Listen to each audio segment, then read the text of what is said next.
Baby चल खाना बनाओ। मुझे नहीं आता। पहले क्यों नहीं बताया?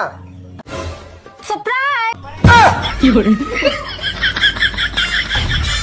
इतना बड़ा तेरा घमंड है ना मेरी जान, उतना बड़ा तो मेरा हुनर है। और मैं ये हुनर देखना चाहता हूँ।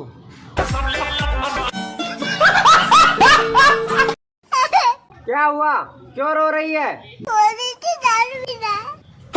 क्या पीना है?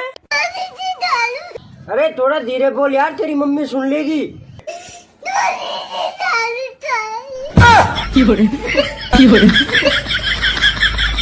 तू मरवाएगा। तुमने तो मेरे से झूठ बोल के शादी कर ली। क्यों, क्या झूठ बोल दिया? तुमने तो बोला था कि तुम्हारे पापा सबसे बड़े गांव के आदमी हैं। हाँ तो क्या गलत बोला? वही तो है पूरे गांव में 105 साल के।